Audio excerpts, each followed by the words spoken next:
Welcome to சுடு தண்ணி. இன்னைக்கு 26 days of A to Z சேலஞ்சில் நம்ம பார்க்க போகிறது வீக்கான வெனிலா வேஃபர் ரோல் எப்படி பண்ணுறதுன்னு பார்த்துடலாமா? இந்த வேஃபர் ரோல்ஸ் பிடிக்காத ஆளே இருக்க மாட்டாங்க. கண்டிப்பாக எல்லாருமே சாப்பிட்ருப்பீங்க. பட் இதை வீட்டிலேயே செய்யலாம் அப்படின்னா நீங்கள் நம்புவீங்களா? ஸோ அதுக்கான வீடியோ தான் இது. இதோட இன்க்ரீடியன்ஸை நான் டிஸ்கிரிப்ஷன் பாக்ஸில் கொடுக்குறேன். இப்போ வாங்க சேர்ந்து சமைக்கலாம். ஃபர்ஸ்ட் இதுக்கு ஒரு பவுலில் 1 கப் மைதா மாவு சேர்த்துக்கோங்க.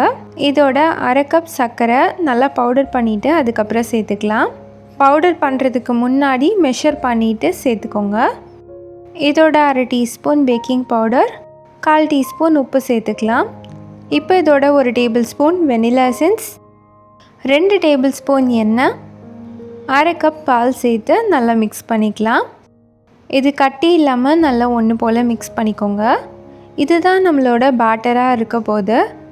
நல்லா இந்த மாதிரி மிக்ஸ் பண்ணிக்கோங்க. தேவைப்பட்டுச்சுன்னா கொஞ்சமாக பால் கூட சேர்த்துக்கலாம். இது ரொம்ப திக்காக இருக்கக்கூடாது. திக்காக இருந்துச்சுன்னா உங்களுக்கு கிறிஸ்பியாக வராது. ஓடுற அளவு இல்லாமல் கொஞ்சம் ஊற்றுற மாதிரி ரெடி பண்ணிக்கோங்க. அடுத்து டைரெக்டாக இதை நம்ம ஒரு தவாவில் ஊற்றிக்கலாம். நான்ஸ்டிக் தவாவாக இருக்கணும், அப்போ தான் ஒட்டாமல் வரும். கொஞ்சம் தின்னாக ஊற்றிக்கோங்க. நடுவில் கொஞ்சம் கேப் இருந்தால் கூட பரவாயில்ல, நம்ம ரோல் பண்ணும் போது அது சரியாயிடும். ஃபஸ்ட்டு ஊற்றிட்டு இது வெந்ததுக்கப்புறமா இன்னொரு சைடும் திருப்பி போட்டு நல்லா வேக வச்சு எடுத்துக்கோங்க.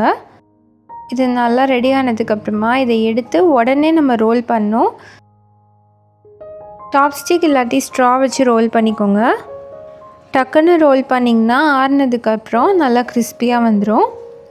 லேட் ஆச்சுன்னா சீக்கிரமாகவே கிறிஸ்பி ஆகிடும். இப்போ உங்களால் ரோல் பண்ண முடியாது, உடஞ்சி போயிடும். ஸோ எந்த அளவுக்கு நீங்கள் தின்னாக இதை ஊற்றுறீங்களோ அந்தளவுக்கு உங்களுக்கு லேயர்ஸ் வந்து கிறிஸ்பியாக இருக்கும். இதுக்கு மேலே நான் கொஞ்சம் ஒயிட் சாக்லேட் போட்டுக்கிறேன். இதுக்குள்ளேயும் நீங்கள் ஒயிட் சாக்லேட் ஃபில் பண்ணி சாப்பிட்லாம், இல்லை ஒயிட் சாக்லேட்டில் டிப் பண்ணி கூட சாப்பிட்லாம். அவ்வளோதான், நம்மளோட வேஃபர் ரோல்ஸ் இப்போ சூப்பராக ரெடி ஆகிடுச்சு. இதை வெறுமனை சாப்பிடவே அவ்வளோ டேஸ்ட்டாக இருக்கும். ஸோ நீங்களும் இந்த ரோல்ஸை வீட்டில் ட்ரை பண்ணி பார்த்துட்டு எப்படி இருந்துச்சுன்னு சொல்லி கமெண்ட்டில் சொல்லுங்கள். இந்த வீடியோ உங்களுக்கு பிடிச்சிருந்தால் லைக் பண்ணுங்கள். சுடு தண்ணி சேனலை சப்ஸ்கிரைப் பண்ணுங்கள். தேங்க்யூ.